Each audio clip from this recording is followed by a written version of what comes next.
Phuket से दिल्ली आ रही air India की फ्लाइट AI-2379 के अचानक हवा में करीब 300 फीट नीचे गिरने की घटना ने विमान सुरक्षा को लेकर गंभीर सवाल खड़े कर दिए। 4 अगस्त को एयरबस A320 विमान के साथ हुई इस घटना के दौरान विमान में करीब 137 यात्री सवार थे, जिनमें 3 बच्चे भी शामिल थे, नवजात शिशु। उड़ान के दौरान विमान अचानक नीचे आया, जिससे यात्रियों और कैबिन क्रू के बीच अफरा तफरी मच गई। तेज झटके के कारण कुछ यात्रियों और क्रू सदस्यों के घायल होने की भी जानकारी सामने आई थी। हालांकि पायलट और क्रू ने स्थिति को संभाल लिया और विमान को सुरक्षित दिल्ली पहुंचाया। और घटना के बाद जो जांच सामने आई, उसमें यह आशंका भी सामने आई थी कि कहीं पायलट के नशे में होने की वजह से तो विमान का नियंत्रण प्रभावित नहीं हुआ। पायलट के डोप टेस्ट और शुरुआती स्क्रीनिंग को लेकर भी सवाल उठे। हालांकि उपलब्ध जानकारी के मुताबिक अब तक पायलट के नशे में होने की कोई पुष्टि नहीं हुई है। DGCA यानी कि director general of civil aviation ने इस पूरे मामले की विस्तृत जांच के आदेश दिए हैं। जांच में विमान के कई महत्वपूर्ण तकनीकी सिस्टम में आई गड़बड़ियों पर ध्यान केंद्रित किया जा रहा है। अंतिम निष्कर्ष हालांकि विस्तृत जांच पूरी होने के बाद ही सामने आएगा और इस विमान को जांच के लिए फिलहाल भेजा गया है। जानकारी के मुताबिक एयरबस A320 विमान, जिसका रजिस्ट्रेशन VTEXO बताया गया है, सामान्य रूप से क्रूज ऊंचाई पर उड़ान भर रहा था। इसी दौरान विमान की ऊंचाई अचानक कम होने लगी और विमान कुछ ही सेकंड में लगभग 300 फुट नीचे आ गया। विमान के अचानक नीचे आने से यात्रियों को जोरदार झटके लगे। कुछ लोग अपनी सीटों से उछल गए और कैबिन में चीख पुकार की स्थिति पैदा हो गई। क्रू ने तुरंत यात्रियों को संभाला, विमान को स्थिर करने की कोशिश शुरू कर दी।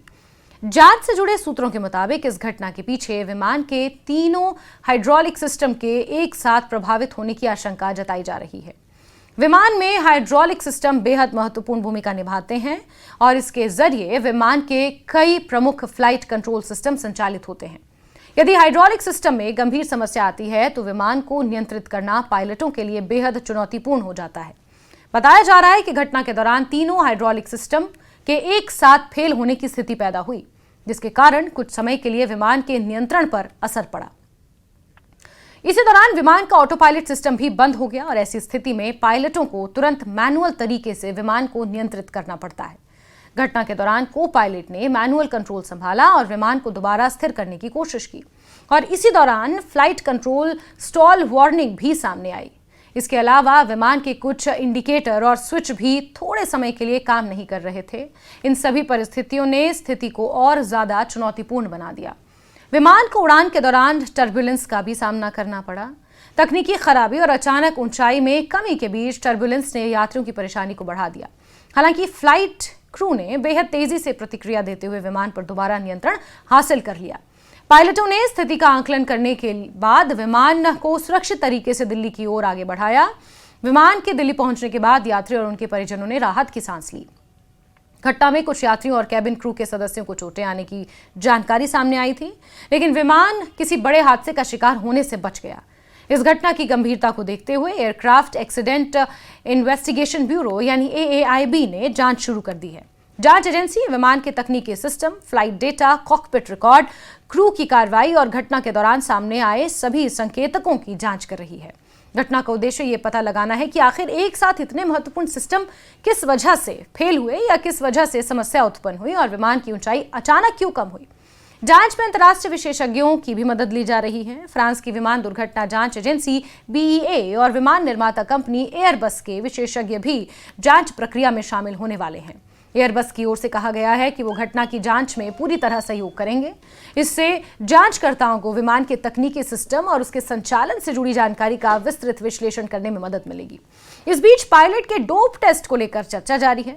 शुरुआती स्क्रीनिंग में पायलट के शरीर में किसी पदार्थ के मौजूद होने के संकेत मिलने की बात सामने आई थी, लेकिन इसकी अंतिम पुष्टि होना अभी बाकी है।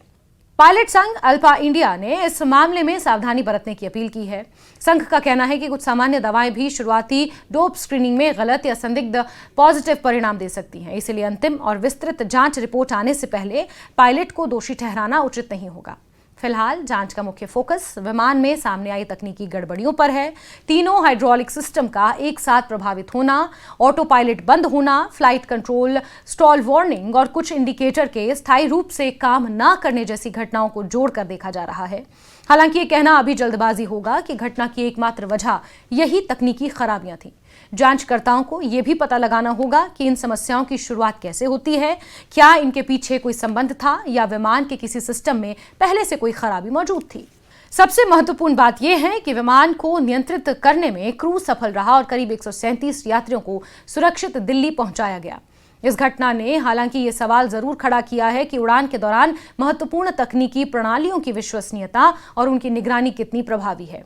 अब सभी की नजर AAIB की अंतिम रिपोर्ट पर है। विस्तृत जांच पूरी होने के बाद ही यह स्पष्ट हो पाएगा कि 4 अगस्त को एयर इंडिया की फ्लाइट AI 2379 अचानक 300 फुट नीचे क्यों गई और उस दौरान विमान के सिस्टम में वास्तव में हुआ क्या था।